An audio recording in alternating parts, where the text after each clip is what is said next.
अस्सलामुअलैकुम। आज का जो हमारा टॉपिक है जीएफ समिट का। ये जहांगीर वर्ल्ड टाइम का में एक आर्टिकल है जिसको आज हम पढ़ रहे हैं। देख ले, ये वाला आर्टिकल है। ठीक है, इसको समझते हैं कि इसमें क्या है।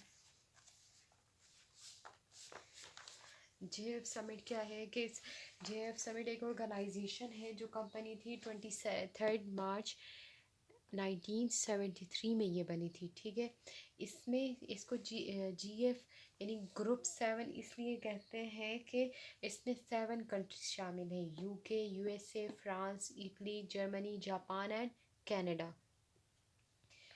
इनकी जो ऑर्गेनाइजेशन है ये इकनॉमिकली से चीज़ों को देखती है, ग्लोबल वार्मिंग को देख रही है कि कंट्रीज़ की ज़्यादातर इकनॉमिकली ये काम कर रही है। ठीक है, उनको इकनॉमिकली जो है जितने भी इशूज़ आते हैं उनको देख रही है। तो इनका जो समिट था वो 2019 के बाद अभी जाकर 2021 में यानी हुआ है, जो 11 to 13 जून के दिन हुआ था। कहाँ पे हुआ है? यूके में हुआ है। कैर्बिस बे एंड कॉर्नवाल जगह है, वहाँ पर हुआ है। ठीक है, कि इसमें क्या था कि ये जो कंट्रीज़ यहाँ पर जाके मिली, ये वहाँ पर परेशान थी कि $50 बिलियन चाहिए इनको कोरोना वायरस के टैकल करने के लिए। यानी कि पूरे दुनिया को वैक्सीन पहुंचाने के लिए इनको एटलीस्ट $50 बिलियन चाहिए, जिसमें ये सिर्फ 5 बिलियंस तक दे सकते हैं। ये ज़्यादा जो है कि इसके इंट्रोडक्शंस में था। आगे हम पढ़ेंगे कि चाइना जो है, चाइना से ये डिस्टर्ब है। चाइना जो है नॉन मार्केट इकोनॉमिक प्रैक्टिस जो कर रहा है वो इनके लिए एक बड़ा चैलेंज है। फिर देखते हैं कि इसमें इनका फोकस कहाँ पर था जब इन्होंने ये समिट की 2019 के बाद। अब जाके 11 to 13 जून में ये 3 दिन इन्होंने ये समिट की। इसमें ये इन्होंने क्या चीज़ें डिस्कस की वो देखते हैं। Global recovery from the corona virus. ठीक है, कि पूरी दुनिया को कोरोना वायरस से कैसे रिकवर किया जाए, इसको उन्होंने डिस्कस किया।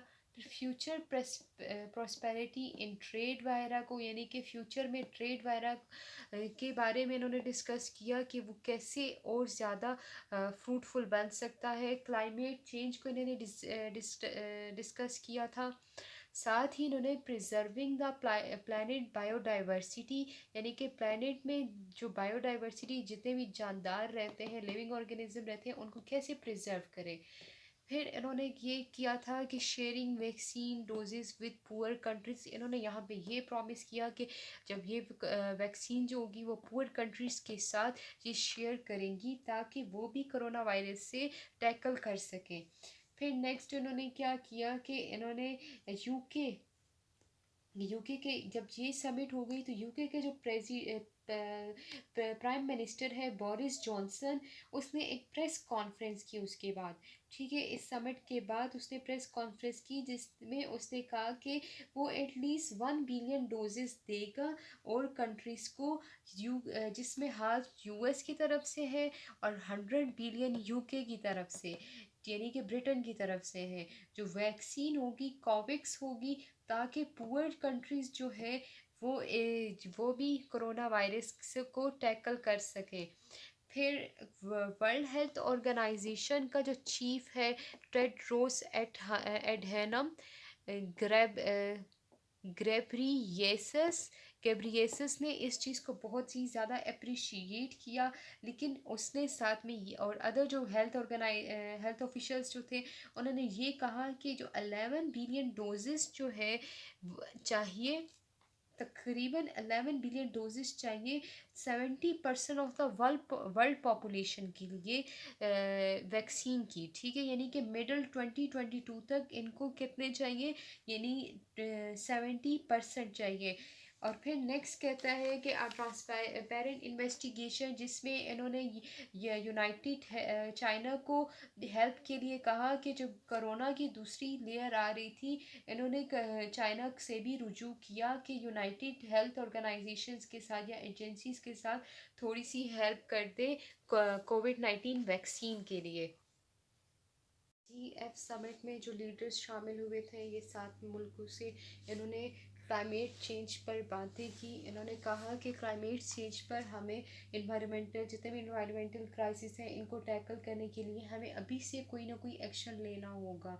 अगर हम 2025 में एक्शन लेंगे तो 2030 तक जो है 30% क्लाइमेट चेंज कुछ कम हो जाएगी। हमारी जो ज़मीनें हैं, लैंड और ओशंस वगैरह, वो प्रोटेक्ट हो जाएंगे।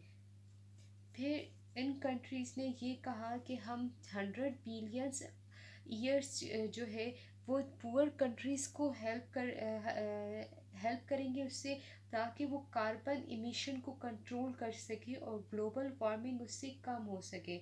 साथ में इन्होंने ये प्लान बनाया कि हम इनकी हेल्प करेंगे कि ये अपना इंफ्रास्ट्रक्चर फंडिंग देंगे इनको, कि ये डेवलपिंग कंट्रीज़ जो है ये रिन्यूएबल एंड सस्टेनेबल टेक्नोलॉजी से अपनाए, और ताकि जो है मतलब कि डेवलपिंग से डेवलप तक जा सकें। ठीक है, यानी कि वो ये चाह रहे हैं कि हम हेल्प करेंगे।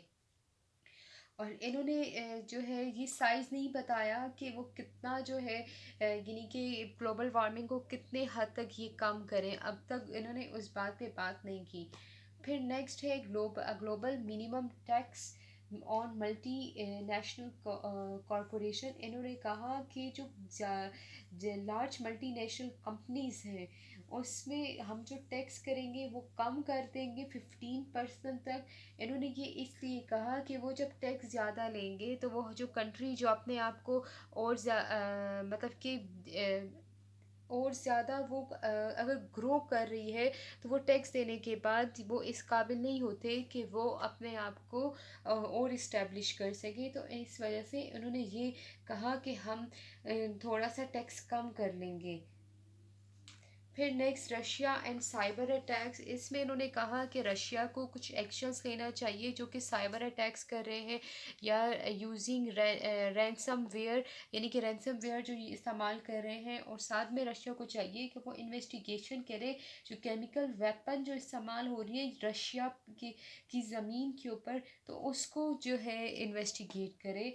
और साथ में इन्होंने कहा कि इंडिपेंडेंट सिविल सोसाइटी और मीडिया जो ये इंडिपेंडेंट सिविल सोसाइटी और मीडिया की तरफ आना चाहिए, और ये जितनी भी साइबर क्राइम है इसको आइडेंटिफाई कर देना चाहिए कि ये कौन है जो साइबर अटैक्स कर रहा है इन पर।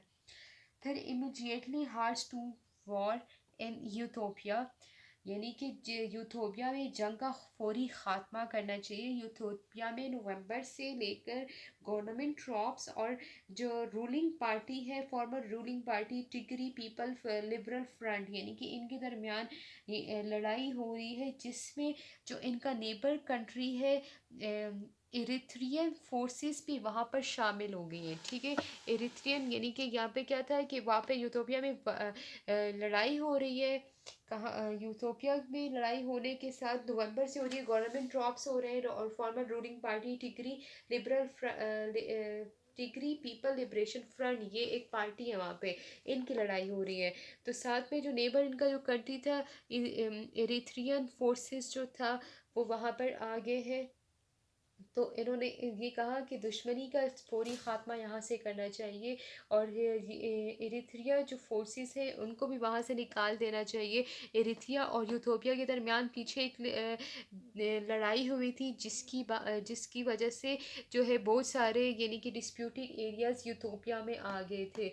तो यानी कि जैसे हमारा कश्मीर है और वो इंडिया के साथ डिस्प्यूटेड एरिया है, तो इसी तरह बहुत सारे डिस्प्यूटेड एरिया यहाँ पर आ गए थे। तो ये लोग फोर्सेस इन्होंने फ़ायदा उठाया, ये लोग यूथोपिया में घुस आए हैं। ठीक है, फिर काउंटरिंग चाइना क्राइसिस। इसमें जो है इन्होंने चाइना को बहुत ही ज़्यादा क्रिटिसाइज़ किया है, उसको इकनॉमिकली बार बार क्रिटिसाइज़ किया है कि उनकी जो इकनॉमिक पॉलिसीज़ है वो यानी कि नॉन मार्केट पॉलिसीज़ उसको कह दिया। और साथ में चाइना जिंगयाजिंग और जो हांगकांग और ताइवान को जो है इन्होंने उसके रिलेटेड मेंशन किया। इन्होंने कहा कि जैसे ये लोग बढ़ रहे हैं, हम लोग तो G20 को, यूनाइटेड नेशन को और दूसरे इंटरनेशनल कम्युनिटीज़ की हेल्प कर रहे हैं, लेकिन चाइना इसके बरक्स है।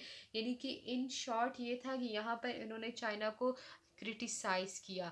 फिर नेक्स्ट क्या था कि building back a better world, एक बेहतर दुनिया की तामील करने के लिए इन्होंने क्या किया, B3W इनिशिएटिव स्टार्ट किया इन्होंने। जैसे चाइना ने belt and road initiative start किया हुआ था, इन्होंने क्या किया, B3W, कि हम चाइना के साथ ही आगे बढ़ सकें। इन्होंने फिर यहाँ पे चाइना को क्रिटिसाइज़ किया कि हम यहाँ पे सिर्फ जीतने के चक्कर में नहीं है, बल्कि हम ग्लोबली भी दूसरों को फ़ायदा पहुंचाने के चक्कर में है।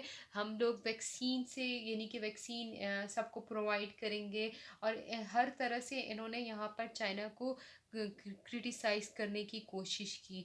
तो आप भी एक बार ये आर्टिकल पढ़ लें और साथ में ये लेक्चर देख लें। उम्मीद है आपको ये समझ में आ जाएगी। और प्लीज़ मेरा चैनल लाजमी सब्सक्राइब करें, मुझे फ़ीडबैक लाजमी दें।